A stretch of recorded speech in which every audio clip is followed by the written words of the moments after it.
You are Locked On Rams Postcast, part of Locked On Sports Los Angeles, on the Locked On Podcast Network. Your team every day.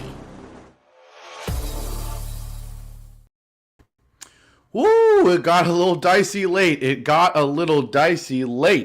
But the Rams, they come through.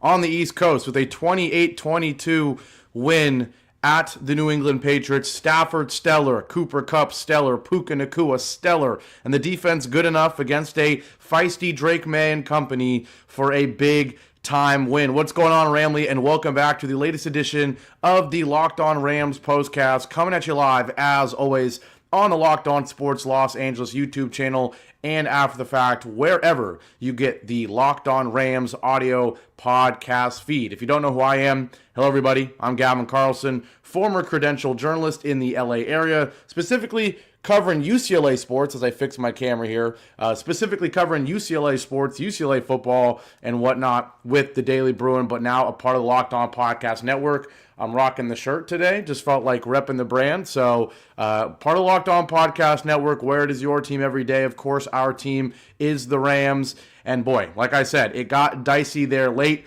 A game where obviously the Patriots start out on top, feel like the Rams dominated the game in the middle portion. And then at the end of the game late, the Rams didn't really show up and they just limped out of Foxborough with a win. But hey, when you're 4-5, looking for that fifth win, looking to get back to 500 and stay competitive in the NFC West, you're not going to complain. You're going to do whatever you can to get the win, and that's what our Rams did. So very excited that we were able to get that win. Shout out to everybody in here. We're going to talk about all the key things in this game. But before we do, shout out to everybody in here. As always, leave a like, comment, subscribe, all that good stuff. And also, quick shout out to the sponsor of today's show. It is Prize Picks. Go to prizepicks.com/LockedOnNFL and use code, all lowercase, LockedOnNFL to win $50 instantly when you play $5. Now, we're going to talk about how this game ended in a bit, because I do think, and I see someone saying it here already, Daniel Barry, what up, Daniel? He says, should be blowing these teams out, though. And I agree that this game was a little closer than it should have been, especially late. You get outscored 9-0 in the fourth quarter, and the Patriots do have a chance to go march down the field and try to win the game with the touchdown. Obviously, they were not able to do that. Believe it or not, though, I don't think that's the main story. I do think the main story has to be what Matthew Stafford, Puka Nacua, and Cooper Kupp did this afternoon, or this morning into afternoon. Matthew Stafford, 18 of 27, 295, 4 touchdowns, 2 of them to Cooper Kupp, who goes for 6 for 106, including that 69-yard touchdown. 2 touchdowns for him, and then Puka Nacua, 7 for 123, including his touchdown. He also had a 37-yard catch. 9 targets for him, 10 targets for Cooper Kupp. Just 8 targets combined for the rest of the team. So Kupp and Nacua get 19 of the 27 targets, and guess what? If it ain't broke, don't fix it. If they ain't got an answer for it, then don't stop doing it. And, you know, it's funny. Normally when you play the Patriots back in the Bill Belichick days, he was known for taking away your best player. Of course, we are so fortunate here in LA that we don't just have one elite wide receiver. We have 2. We also have arguably one of the top 3 offensive minds in the game to scheme these guys open, and not to mention one of the top 8 quarterbacks in the league to get these guys the ball. So, of course, we know how potent the Rams offense can be even when you do your best to take one of these guys away. Didn't feel like the Patriots even did that, though. They kind of just accepted the fact that we were going to keep feeding Puka Nacua and Cooper Kupp, and it worked out pretty darn well. 7 of Puka's 9 targets, completions. 6 of Cooper Kupp's 10 targets, completions. Other than that, Tutu had a nice 21-yard catch on what was a beautiful Matthew Stafford throw, a nice route as well. Colby Parkinson, the 19-yard touchdown on what was a beautiful, again, throw from Matthew Stafford, back of the end zone on the play action. Demarcus Robinson, a quiet game for him, just 2 for 19, and then Corum had 1 catch out of the backfield as well. But, you know, when 19 of your 27 targets go to 1 or go to 2 guys, it tells you all you need to know. I'm really encouraged about this, though. This is why this is the big takeaway, is because in weeks past, it has not been the case. I mean, obviously, we haven't had the combination of Cooper Kupp and Puka Nacua both healthy on the field at the same time. Even when they came back for the Seattle game, Puka gets ejected before halftime, right? Even in this game, Puka gets hurt, falls on his shoulder in that amazing diving play. But last week was concerning. We only put up 15 points against a Dolphins defense that I don't think is elite or anything. And it obviously snapped a 3-game win streak, but above that, it snapped 3 games in a row where the offense puts up at least 20 points, 20 against the Raiders, 30 against the Vikings, 26 against the Seahawks. They only scored 15 points at home against Miami. So the concerns were not about the defense coming into this game. They were about the offense, and it felt like this would be a big opportunity to make a statement against the Patriots team that has a decent defense. It keeps them in games more than they probably should be. The question was going to be, okay, no excuses. You're coming off a loss. What offense are we going to see? And so to see not only a above average performance, but a near perfect performance. Let's not forget, the Rams missed a 26-yard field goal in this game too, so they really should have had 30+. And anytime you score 30+ in the NFL, let alone on the road, let alone when you travel across the country, a lot of casual fans underestimate how difficult it is for a team to travel across the country, deal with the time change, play a 10 a.m. game or 10 a.m. game here. So, the body clock, it's all confused. 1 p.m. there, but it's 10 a.m. in their minds. It's impressive to put up what we will say is 31 points because they really did. Stafford was almost perfect. He didn't have those near interceptions that we seem to always have, and the touchdowns were also impressive. Of course, the Cooper Kupp one, whole lot of yards after the catch on the second Cooper Kupp one, that is, but that throw to Puka, he was wide open. Great diving catch by Puka. The Colby Parkinson one, though, back foot, under pressure, on the play action, put it right where it needed to be. Really impressed with Stafford. Thought the play calling was good until the fourth quarter. We'll get to the fourth quarter in the second segment because certainly a concerning end to the game there. But from really the second the Rams started scoring, they looked really elite. 14 in the second quarter, 14 in the third quarter, and it came after, you start with 2 punts on your first 2 drives. You fall down 7-0, and there's some concern. But from then on out, you just have one of your biggest drives of the season, let's be honest. When you're down 7-0 to the Patriots in a must-win game, how is your offense going to respond? Well, how about 9 plays for 80 yards. A nice combination of Blake Corum getting some run. Obviously, Kyren Williams had a good game. He always does. But on this drive, it was Corum who got in. And after a 25-yard bomb to Puka, it was Corum for 7, Demarcus Robinson for 10, but then Corum for 5, Corum for 10, Corum for 6, Corum for another couple, and then Puka Nacua for 12 before the Cooper Kupp 5-yard touchdown. So there we leaned on the run game. When you need this team, this offense to find some momentum, lean on the run game. Get that momentum, calm everyone down, and then let Matthew Stafford do what he does. We get a huge sack fumble just 3 plays later, sets up another touchdown. So, really proud of the offense for a lot of talk coming into this game. They needed to show up, and they did. I thought Sean McVay, other than the fourth quarter, called a really, really good game. The play action was really working. At this point, if you watch the Rams, you know what to expect. It's run the ball, it's use motion, it's pass off of those play action runs, off of those motions. And that's exactly what happened. The Puka Nacua play action, end zone touchdown. The Colby Parkinson play action, end zone touchdown. Kyren Williams, like I said, had a big game as well. 15 for 86, pretty efficient, had an 18-yard carry. Good to see Blake Corum go 5 for 21 and also have a catch. Like to see him more involved. But the other underrated stat that you have to talk about, 0 sacks. 0. And I know the Patriots traded away one of their best pass rushers, but still, 0 sacks against the Patriots with this offensive line. It shows what happens when you do that. And like BC says here, you break 400 yards plus when you can protect Matthew Stafford. When this team protects Stafford, has their star wide receivers healthy, and still doesn't abandon the run game, this is what happens. You put up 28 points, should have been 31. You put up 400 plus yards. You don't turn the ball over, and you leave Foxborough with a huge 28-24 22 victory. When we come back from our first break here on the Locked On Rams Postcast, we're going to talk about how this game ended, about the Rams getting outscored 9-0 in the fourth quarter and almost letting Drake Maye and company march down the field and win this football game. We'll talk about that. We'll talk about the defense, and we'll talk about the road ahead for the now 5-5 Rams after these breaks here on the Locked On Rams Postcast. I'll be right back.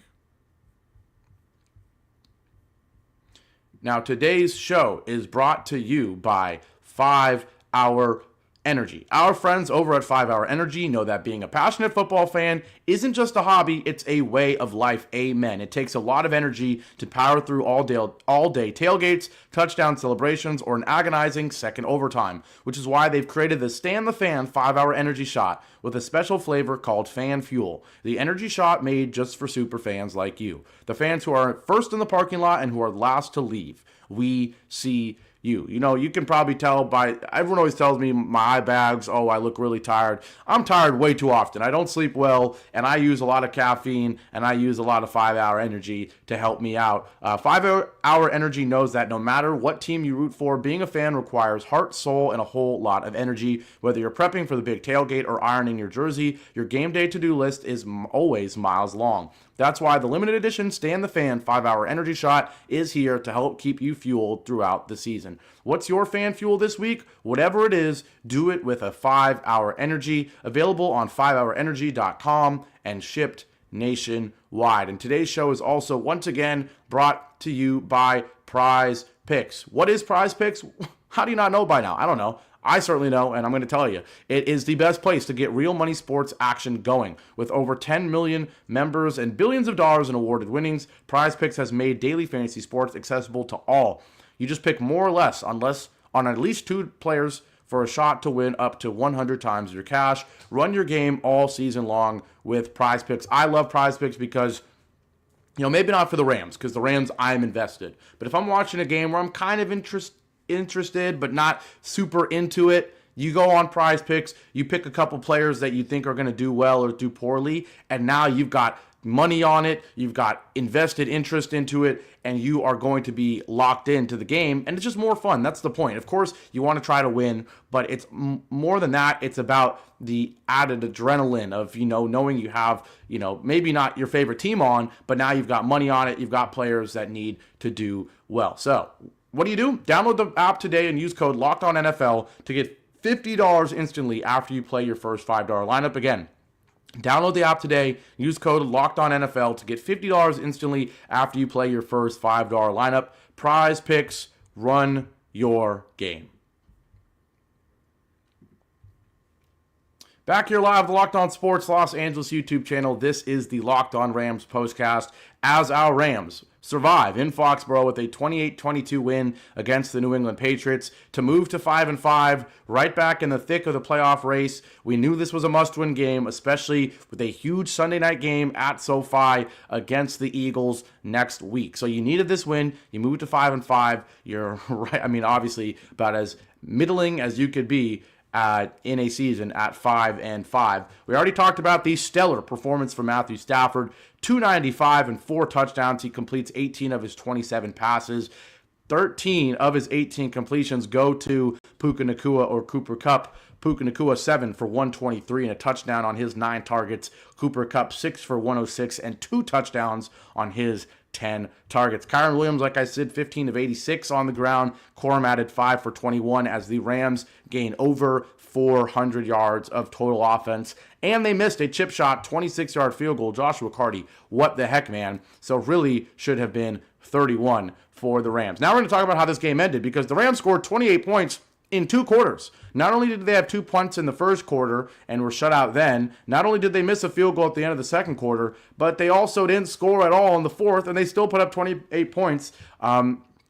This game got dicey, a little more dicey than it should have gotten at the end of the game. We'll fast forward to the last couple of drives in this game. You know, the Rams are up 28-19. I mean, they're up 28-13, right? That 7-play, 72-yard drive that ended in the Colby Parkinson touchdown. At that point, you're thinking, this one's over. Matthew Stafford's feeling good. He just threw a beauty to Colby Parkinson. It's 28-13. Drake Maye, he impressed me. He looked good. he was under pressure quite a bit. We know how elite the Rams front seven has been. We obviously got the sack fumble with Braden Fisk, Kobe Turney picking it up, and a lot of pressure being generated by the Rams front seven throughout this game. But despite that, I thought Maye looked good. We know his weapons aren't great at all. We know that his line isn't great at all. We know they're just putting him out to dry there. And he looked pretty decent. But when you go up 28-13, you're thinking, okay, this game should be over. But instead, got to give Maye and company credit.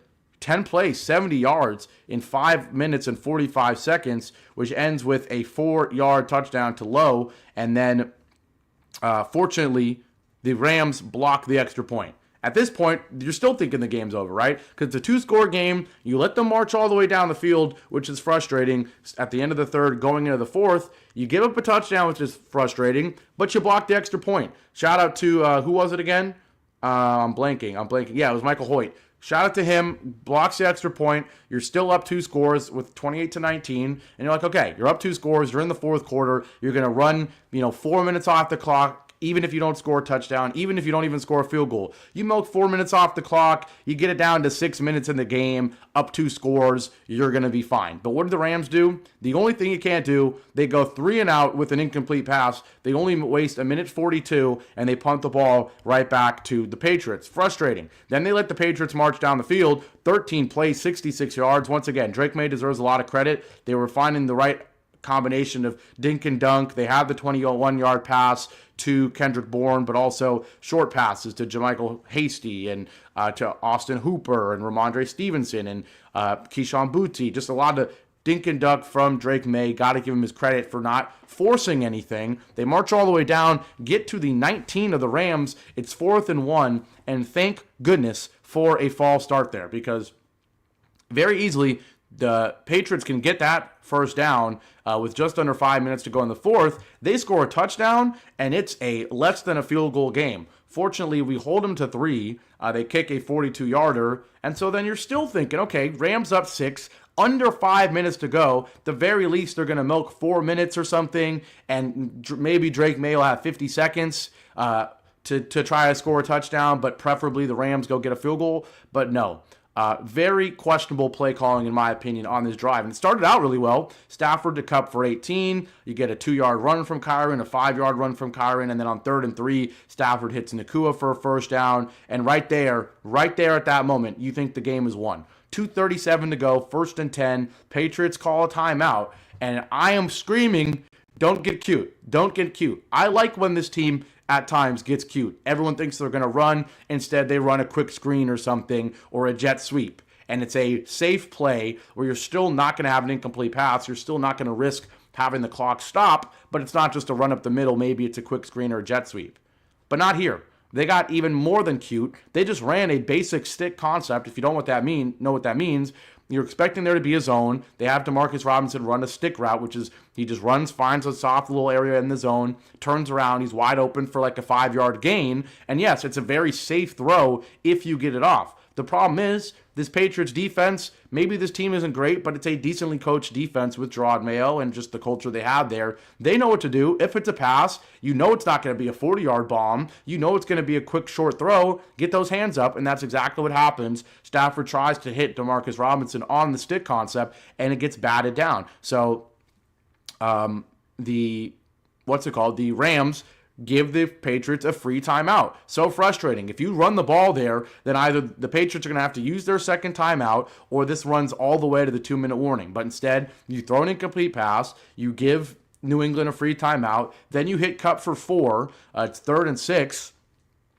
New England uses a timeout, and then you throw another incomplete pass. So you give the Patriots 2 free timeouts, so they have 1 in their pocket. They still have more than 2 minutes and 22 seconds left to get the ball and try to march down. Fortunately, miscommunication from Drake Maye with Drake Maye and Demario Douglas. I don't really know whose fault that is, because Douglas is running down the seam on a 3rd and 13, thinking he needs to go run for a 30-yard bomb. Meanwhile, Drake Maye sees him open, just tries to put it right on him right away. Miscommunication. Fortunately for us, Cam Kinchens gets his 3rd interception. We know he had 2 against Seattle, including a pick 6. But It got dicey there late, more dicey than it should have been, and I'm not blaming the defense for it. Sure, they gave up 9 points. Sure, they let the Patriots drive down the field twice, one of it resulting in a touchdown, one of it resulting in a field goal. But for the Rams offense to have a 3-and-out when you just need to have a couple first downs, and then throw 2 incomplete passes when you need to run the clock down,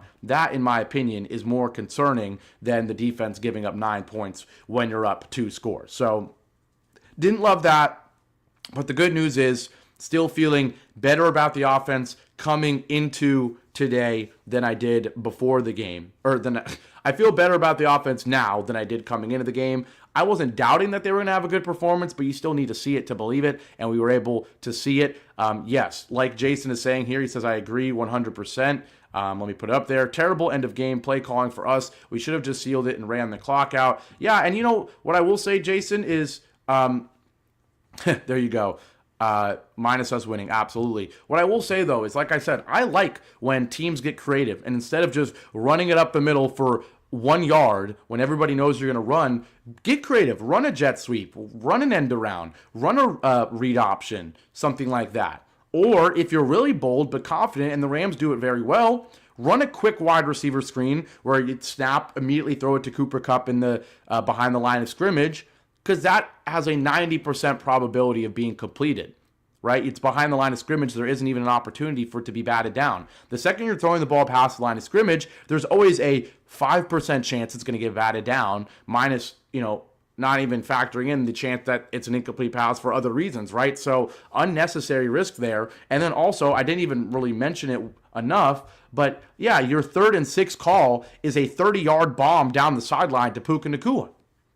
Don't get that either. So I'm with you, Jason. Didn't love the play calling at the end, but fortunately, the defense did enough. It's bend but don't break. The offense was good enough in quarters 2 and 3 for it to not matter and for the Rams to still get their win. When we come back from our last break, we'll talk a little bit more about the defense, and we'll talk about the road ahead as the Rams are 5-5 and trying to stick in that playoff race. We'll talk about that after our last break here on the Locked On Rams Postcast.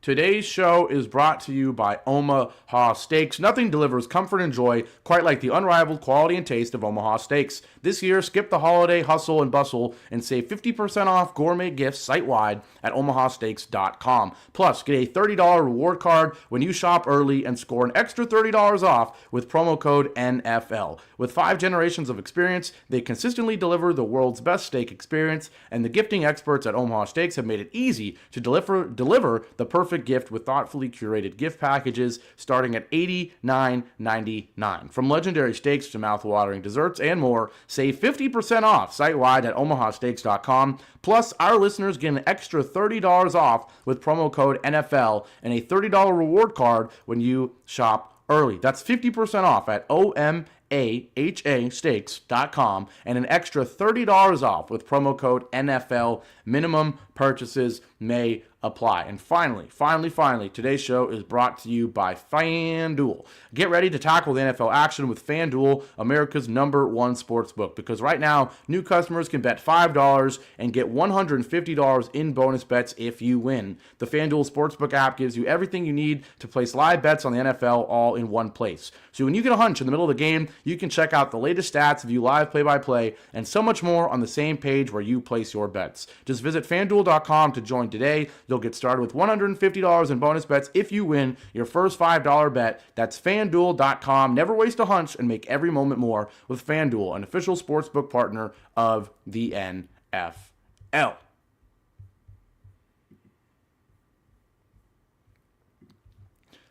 Back here live one more time on the Locked On Sports Los Angeles YouTube channel. This is the Locked On Rams Postcast. Rams survive in Foxborough against the not-so-good New England Patriots with a 28-22 win against Drake Maye and company. We talked about Stafford. He was phenomenal. Puka Nacua was phenomenal. Kupp was phenomenal. Kyren Williams was solid. The defense, for the most part, solid as well. Braden Fisk gets that sack fumble picked up by Kobe Turner. Kobe Turner had a TFL as well. Jared Verse did pick up a dumb penalty, but he was getting in the backfield as well. Good game for the front seven. They deserve a lot of credit. So now, as we always do, we look forward, and we have to look forward to a huge game. Sunday Night Football at SoFi Stadium as our Rams host the suddenly red-hot Philadelphia Eagles. They're coming off a huge win on Thursday against the Commanders, 26-18. Wasn't even that close. It was really, I think, 28-10 late in the game. They dominated the Commanders. They're really, they've been hot lately. 20-point win against the Bengals, a 5-point surviving game against the Jags, but then 28-point dub against the Cowboys, and then really what was a multiple score win against the Commanders, who are a good football team. So the Eagles, first place in the NFC East. They are red hot, and it's really both sides now. They're 8-2. The offense is looking unstoppable. Saquon Barkley is looking so spry.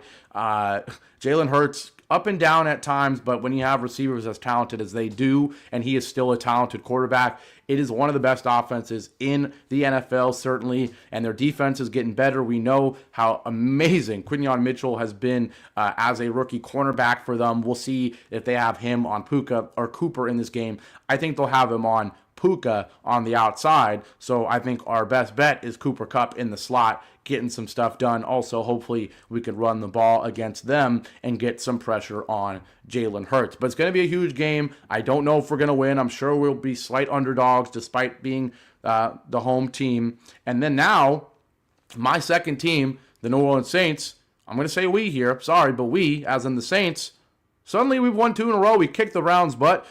We beat the Falcons. So in 2 weeks, when the Rams travel to New Orleans, it's not easy to play in that dome. As someone who follows the Saints very closely, it's not easy to play in that dome. It's going to be a tough game for the Rams. And that was 2 weeks ago looking like a free win. So now you've got Eagles, Saints, and Bills in a row. Then you go at San Francisco and then at the New York Jets. So big 5-game stretch. Not to mention you then end the season hosting the Cardinals and hosting the Seahawks. At this point, I think the goal in this 5-game stretch, of course, if you can go 3-2, that is great. Maybe it's unfortunately going to be 2-3. Maybe you lose to the Eagles, you beat the Saints, you lose to the Bills, you lose to the Niners, and then you beat the Jets. If I had to make a prediction, that would be my prediction.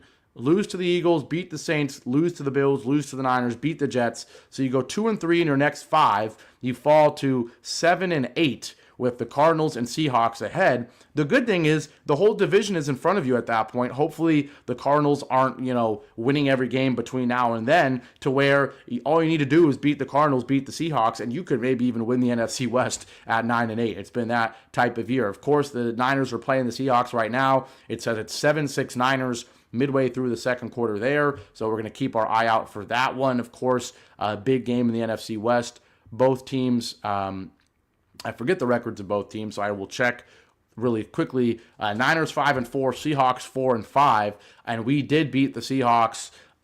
We beat the Niners as well, but I would say certainly we need to be rooting for the Seahawks here. If we could have all 3 of us, Seattle, and the Niners, all at 5-5, and we've already beaten both Seattle and the Niners, then you love where we're at, and then it's just the Cardinals we have to worry about. They're on bye this week, but certainly there is not collapse potential, but there's certainly potential for the Cardinals to calm down a little bit. So we're going to wrap this one up. Go root on the Seattle Seahawks. If they win, it'll be 5-5 for all 3 of us, other than the Arizona Cardinals, who they continue their little dream start to the season so far, as I'm blanking on their record, and I'm just dying to find it. I believe they are 6-3. I don't know why I can't find this, and it's really annoying me right now. I want to find it before we leave here. And, geez Louise, ESPN is not making it easy. I'll tell you that much. I'm just going to look up Arizona Cardinals record. I know it's not professional, but I just want to do it. 6-4. There we go. So, yeah, Rams 5-5. If the Seahawks beat the Niners, all 3 of us would be 5-5, and the Cardinals would be 6-4. Everyone right there in the same bunch. So go Seahawks, beat the Niners, help out the Rams, and we'll be ready for Sunday night football against the Eagles next Sunday. I will be here live after that game. We're still figuring out Saturday night what I'm going to do for the UCLA postcast, because I will be at the Rose Bowl for the monumental UCLA-USC rivalry game.